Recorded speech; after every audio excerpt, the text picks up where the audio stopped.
bienvenidos a Consumo Respeto, un espacio dedicado a los derechos de los consumidores. La semana pasada empezamos a tratar la cuestión de la protección de los datos personales, la cuestión vinculada a nuestra privacidad, con la licenciada Beatriz Busaniche y con la doctora Marcela Basterra. Y le prometimos continuar en esta emisión profundizando la temática. Nos interesa en esta ocasión conocer un poco más acerca de cuáles son nuestros derechos concretos, cómo podemos interpretar las situaciones y cómo podemos actuar frente a una violación del régimen que protege nuestra privacidad.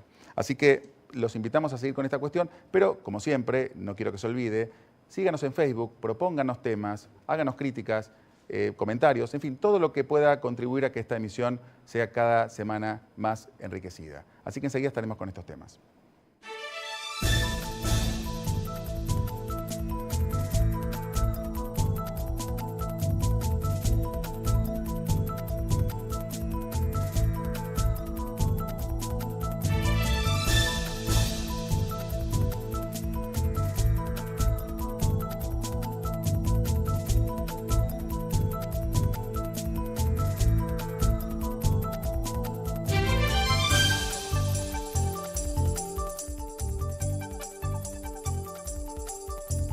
En PepsiCo, desempeño con propósito significa mantener un crecimiento sustentable al invertir en un futuro más saludable para la gente y para nuestro planeta.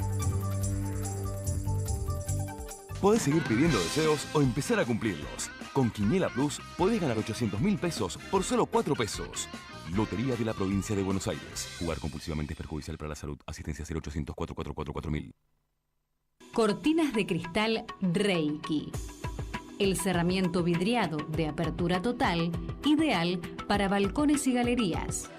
Cortinas de cristal Reiki. La evolución en cerramientos vidriados. Para mí Salta es el verde, el marrón, el colorado, el blanco, el azul. Para mí Salta es la calidez de un poncho, esa que sentís en el abrazo de su gente. Para mí Salta es una canción, acompañada de un buen plato y un gran vino. Para mí Salta es descubrir en cada momento una experiencia nueva. Para mí Salta es una provincia llena de provincias y siempre te estamos esperando. Salta, tan linda que enamora.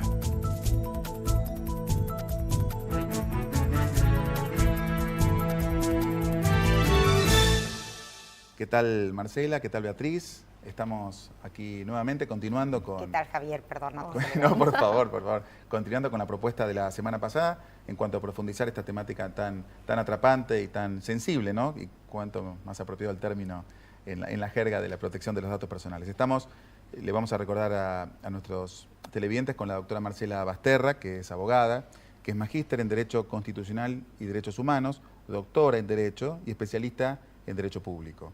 Y también nos acompaña Beatriz Busaniche, que es licenciada en Comunicación Social de la Universidad Nacional de Rosario, magíster en Propiedad Intelectual por parte de la Flaxo, es docente de Ciencias de la Comunicación de la UBA y está a cargo de la Dirección de Proyectos de la Fundación Vía Libre.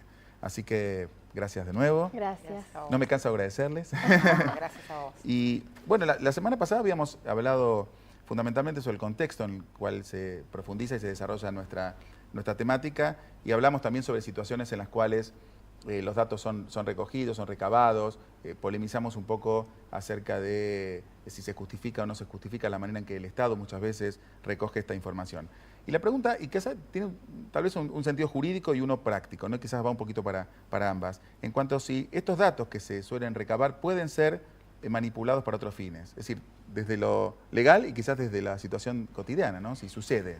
Lo que pasa es que efectivamente sucede eso, que muchas veces se recaban datos y con cláusulas como por ejemplo un etcétera. El otro día estaba mirando el contrato de AFA Plus, que también es un tema que está dando vueltas ahora, esta idea de... me toca anotar ahí. Bueno, cuando te anotes... Yo ya dije en este programa que soy de Boca, así que no hay problema. Cuando firmes el contrato de AFA Plus y dejes tu huella digital y toda la cuestión que están pidiendo, dice, por ejemplo, que los datos serán usados para enviarte promociones y demás, y le ponen un etcétera. Claro. Y dice que está amparado en la Ley de Protección de Datos. Esa es la última cláusula, fíjate al pie, casi al final, donde uno no llega a leer. Esos etcétera que se suelen poner, ahí es donde está la trampa, porque en general dicen, bueno, lo vamos a usar para enviarte promociones. Y eso suele pasar cuando vos dejas tus datos en alguna tienda, en alguna librería, en algún ámbito donde vos sos un consumidor habitual. Todas las tarjetas de fidelización de clientes y demás tienen un poco esto. Pero lo que ocurre en realidad es que muchas veces esos datos no solo son usados por aquel que los recaba, sino que además son vendidos a otros y en muchos casos se hacen cosas de las cuales uno no estaba informado.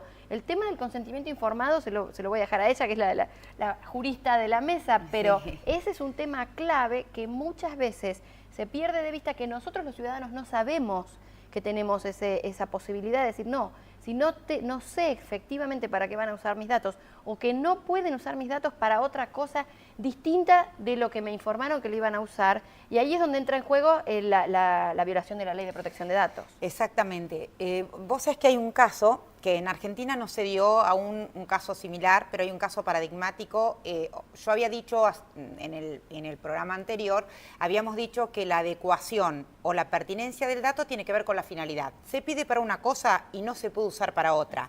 Y en este etcétera que decía Beatriz, que yo la verdad no había leído lo del etcétera, me parece gravísimo, pero hay un caso paradigmático en Francia que si tenemos tiempo lo cuento.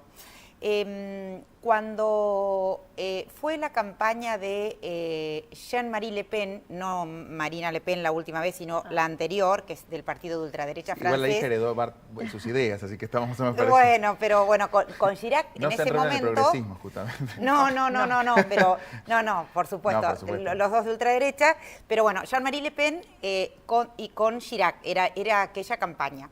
Entonces, la gente había creo que 49, 50 denuncias en la Comisión de Libertad e Informática, que es lo mismo que nuestra Dirección Nacional de Protección de Datos Personales, que le llegaba todo el tiempo información del partido de ultraderecha. Y bueno, hay gente que la habría tirado a la basura y no le dio importancia, pero hay gente que realmente no le interesaba, se sentiría comprometida con otras ideas y hasta se sentía vulnerado. ¿Qué pasó? Cuando fueron a cruzar los datos, valga la redundancia, a ver qué había, de dónde sacaban esos datos, coincidían que en las 50 denuncias, los nombres y apellidos y los datos habían sido justamente personas que habían dado sus datos a la casa Burberry's, la de carteras, pilotos, paraguas. Entonces, habrán pensado, bueno, si compran estos insumos que son caros, habrán pensado, son posibles votantes de derecha. Mirá la relación que hicieron.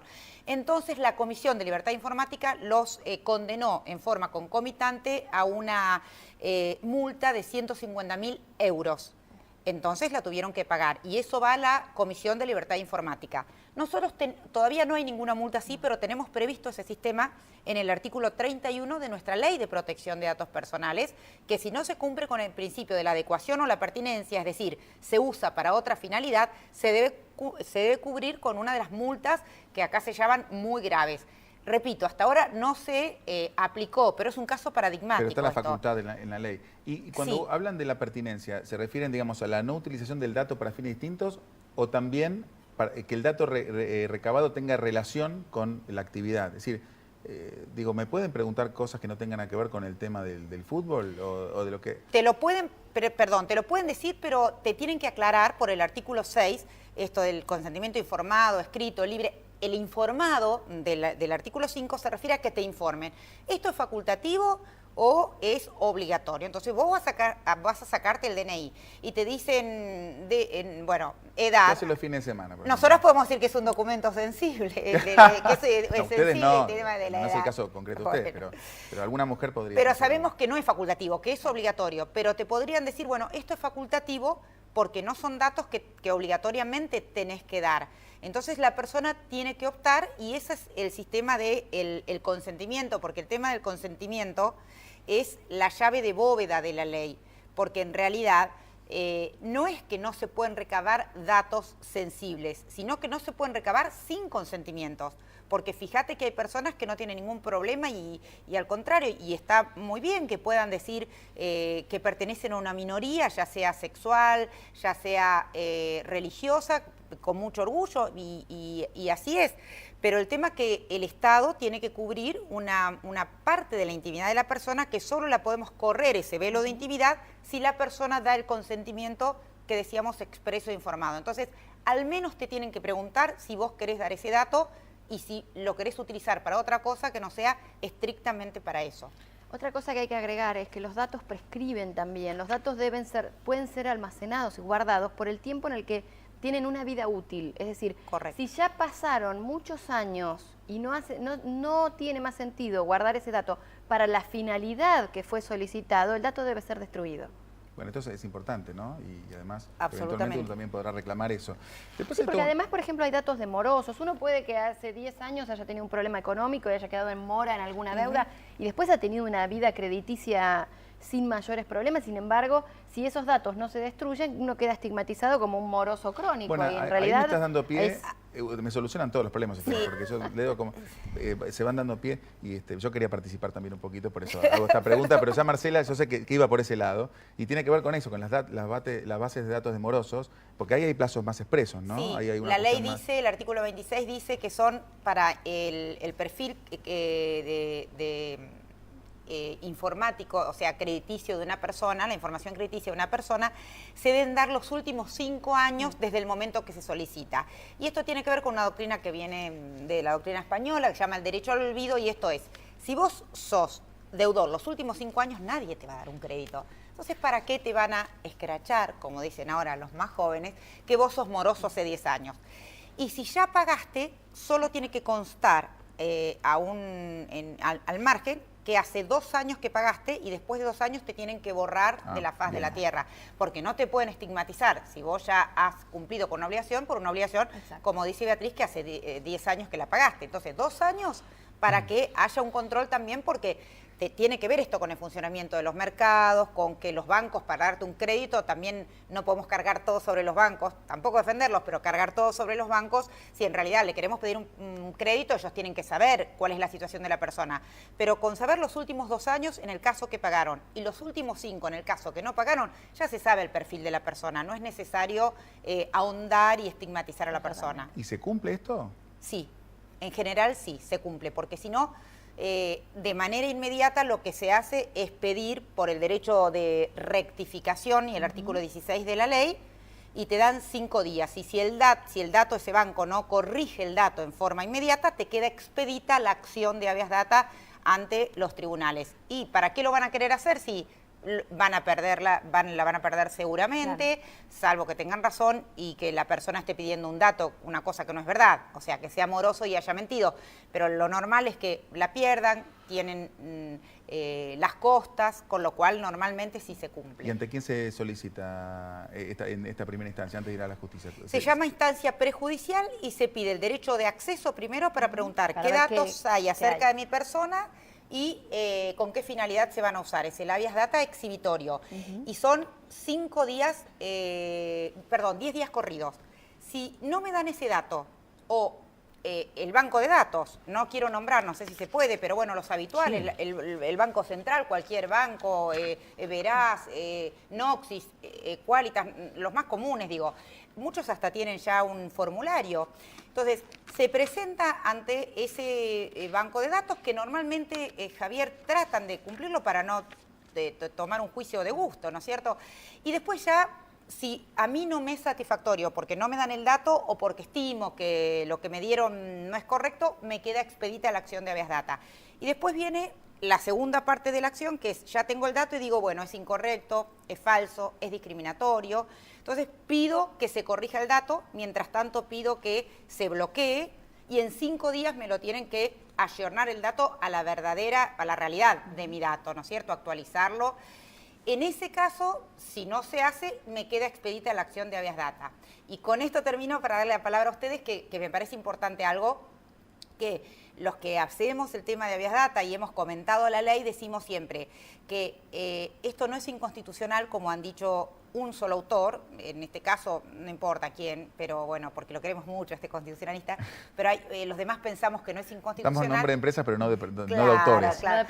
Por privacidad. Porque en realidad han dicho, pero tanto se quiso tratar está de bien. que en el amparo no haya vía administrativa, etcétera, etcétera. Bueno, esto es una instancia prejudicial que las leyes que tienen en el mundo muy buenos estándares se toma, porque si cuando, este es el ejemplo paradigmático, si cuando fue el corralito, pero literalmente porque en el diccionario se utiliza esta palabra, se rajaban las paredes en tribunales por las presentaciones, ¿te imaginas si para preguntar qué dato tiene esta empresa de mí o para pedir la corrección de un dato vamos a ir a tribunales? Sería terrible y aparte iría contra principios fundamentales de celeridad y economía procesal. Claramente. ¿Vos querés decir algo, Beatriz? No, dijo todo lo que pensaba. Iba agregando. Pues sintetizó. Pero Beatriz, pregúntale de internet, que sabe. No, pero por ejemplo hay un tema que quizás tiene que ver con los debates que vienen, que es este caso que recientemente apareció en los Estados Unidos, ¿no? Y que me imagino que vos seguramente nos podías ilustrar un poco esta cuestión, ¿no? Ahí hay un conflicto claro, ¿no? Entre la administración de datos, una base privada cede datos al gobierno para fines de seguridad, y ahí la sociedad norteamericana también está dividida y nos podríamos dividir nosotros también, ¿no? Pensando se justifica, cuál es la medida, ¿no? Bueno, el escándalo que está afrontando la administración de Obama en este momento es mayúsculo. De hecho, creo que va a tener que afrontar serios problemas diplomáticos, sobre todo con la Unión Europea, donde los ciudadanos son muy cuidadosos de sus derechos de protección de datos. Como supongo que la audiencia debe estar al tanto del tema, pero hubo un escándalo de filtración de información. Hubo varias filtraciones. Una que fue una orden general de retención de datos de las empresas de telefonía. En este caso fue una orden hacia Verizon, para retener datos de todas las comunicaciones. Otra fue un documento que se filtró sobre un sistema llamado PRISM, que todavía no sabemos técnicamente cómo funciona. Lo que se filtró como versión es que la National Security Agency, la NSA, que es una de las agencias de seguridad de los Estados Unidos, estaría accediendo directamente, esta es la parte que no se termina de entender cómo funciona, a los servidores de las empresas, de los gigantes de Internet, entre ellas Microsoft, Yahoo, Google, Facebook, entre otras, pero básicamente los principales servicios de Internet, y estarían obteniendo datos, tanto sea comunicaciones, correos electrónicos, videos, conversaciones, Skype, por ejemplo, las conversaciones de Skype. Sería una invasión directa a las comunicaciones de los ciudadanos extranjeros. Esto está hecho legalmente en Estados Unidos por una ley que se llama FISA, que es la ley de inteligencia a los extranjeros. La F es de Foreign Intelligence.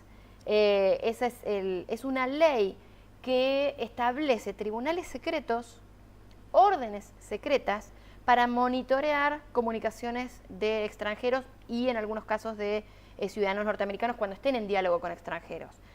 No sabemos cómo opera técnicamente esta cuestión, sabemos que esta ley está vigente desde 1978 y ha tenido algunas enmiendas, las últimas de 2007 y 2008, que ha sido incluso discutida por organizaciones de privacidad en los Estados Unidos, que se está sosteniendo en la doctrina de la seguridad. Hablábamos fuera de cámara sobre cómo el derecho a la intimidad, sobre todo en la correspondencia, está muy vapuleado en los Estados Unidos a partir de los atentados del 2001, de las Torres Gemelas y todo lo que vino más allá de eso, la ley patriótica y demás.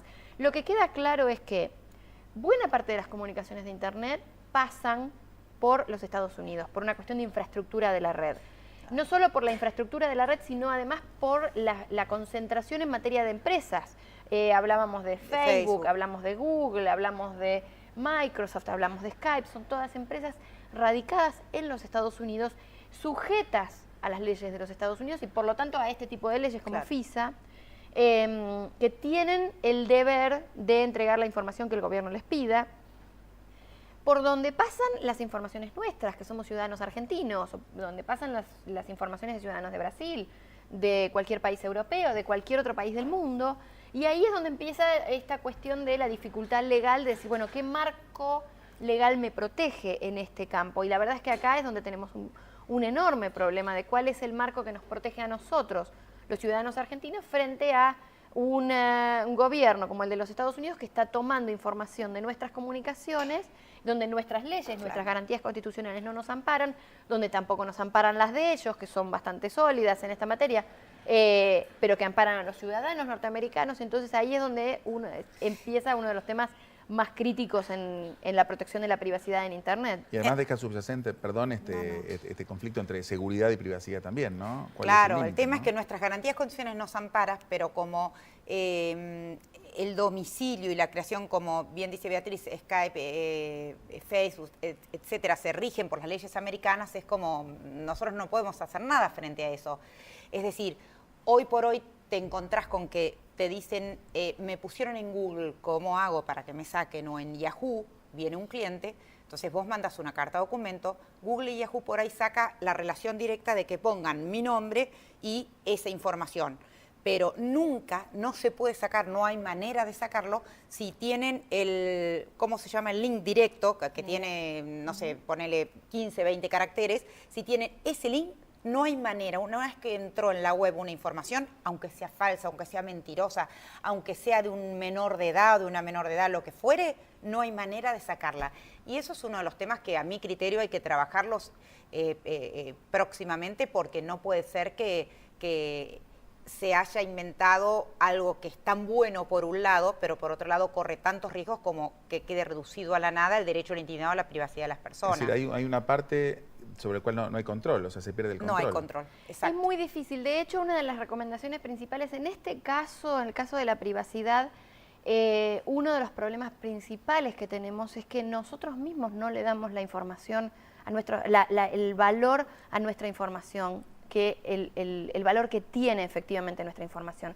Lo que vemos es que hay una pulsión permanente a subir fotografías a Facebook, a participar permanentemente. Los adolescentes de hoy están todo el tiempo subiendo sus imágenes y sus fotos, datos. Estamos en una sociedad que no solo tiene un sistema sociotécnico que permite al Estado recabar datos, al sector privado recabar datos y montar negocios enormes alrededor de los datos personales, sino que también tenemos una sociedad que está en un momento en el cual no solo desea mirar al otro, sino ser mirado. Y esto es un problema sociológico al que también hay que darle debate. Estamos exponiendo permanentemente nuestra vida privada sin medir las consecuencias, sin medir que eso que estamos subiendo hoy, que quizás nos parece divertido, dentro de 5 años nos pueda traer un problema laboral, o esta cuestión de algo, una vez que está en Internet, es muy difícil de retirar. Y en general una de las cosas que pasa es que cuando uno intenta retirar información, lo que logra es el efecto contrario. Ahí en la jerga de Internet hay algo que se llama el efecto Streisand, que se le debe a Bárbara Streisand, que tiene que ver justamente con una acción que ella inicia porque habían subido unas fotos de su mansión pidiendo retirarla, y lo único que logró con esa acción fue que todo el mundo reprodujera esa información mucho más, porque todo intento de retirar una información de Internet en general lo que hace es potenciarla y multiplicarla. Entonces hay que empezar a entender, no todos estos problemas se resuelven por la vía legal. Una de las cuestiones que nosotros vemos es que muchas veces el legislador, preocupado por estas cuestiones, dice, bueno, hay que legislar, hay que modificar el Código Penal, hay que modificar esto, hay que presentar una ley. Y lo cierto es que estamos en un ámbito donde buena parte de esto son prácticas sociales, donde las leyes no van a tener la solución. Tenemos debidas salvaguardas constitucionales, el derecho a la intimidad, para buscar un marco global, está amparado en la Declaración Universal de los Derechos Humanos, es decir, tenemos algún marco global protectorio de este derecho, pero no tenemos que pensar que las leyes van a resolver todos estos problemas, sino también es una cuestión cultural, es educarnos, claro, aprender, enseñarle a los chicos, sobre todo, a cuidar sus datos, digamos, ahí hay todo un trabajo que hay que hacer con los consumidores cuando entregan datos, los padres cuando tienen a los chicos en la computadora. De información, educación y concientización del tema de los datos personales. Mucho el trabajo que hay porque que hacer tampoco vas a tener una acción cuando una persona que es mayor de edad y pone en Facebook una determinada información. ¿A quién le vas a reclamar? ¿Qué acción pero puedes parece tener? importante, la verdad que yo quería preguntarles, y una vez más me ganaron de mano, acerca de cuáles son los consejos, y lo dijiste muy bien, Beatriz, y vos lo estás enriqueciendo, Marcela, acerca de que son nuestras propias prácticas las que tenemos que modificar y pensar en la trascendencia de esos datos, no solo en el corto plazo, sino en el mediano y en el largo. Así que, no sé si Beatriz, porque así vamos hablando, ¿querés dar los datos de la Fundación para que la gente pueda...? Nosotros trabajamos en Fundación Vía Libre, es una organización sin fines de lucro. Para más información, Ahí lo ponemos en pantalla. vialibre.org.ar. Y ahí tenemos varios trabajos sobre derechos ciudadanos en el entorno tecnológico. Trabajamos temas de propiedad intelectual, de acceso a la cultura y demás, y privacidad es uno de los temas clave de nuestro trabajo. Nosotros propiciamos mucho que las propias personas utilicen herramientas tecnológicas seguras, que puedan cifrar sus correos, que puedan, digamos, buscar las estrategias para que esto no termine perjudicando a los ciudadanos. Bueno, les agradezco mucho de nuevo. Vamos a seguir con este tema seguro en próximas emisiones porque es sumamente apasionante. Cuando quieras, Javier. Muchísimas gracias a vos.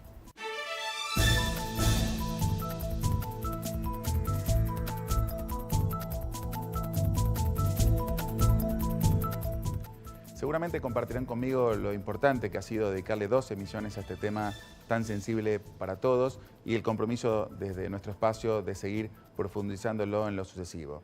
Quería compartir con ustedes una información que siempre tiene que ver con las pequeñas conquistas de los consumidores en el día a día y tiene que ver con, en este caso, consejos concretos que, bueno, en la medida que los conozcamos vamos a poder lograr que nuestros derechos se cumplan. Y tiene que ver con situaciones que se nos plantean día a día. En el caso de las compras en los supermercados o en los establecimientos en general, usted tiene que saber que si el precio que figura en el exhibidor o en la publicidad es distinto que el que finalmente le quieren cobrar en caja, usted tiene derecho a exigir el que surge de estos 2 medios, porque el carácter vinculante de la oferta, así lo establece la Ley de Defensa del Consumidor, le posibilita a usted como consumidor exigir que se le respete y se le reconozca ese valor. Así que téngalo en cuenta, hágalo valer al momento que se presente una situación y nos estamos viendo.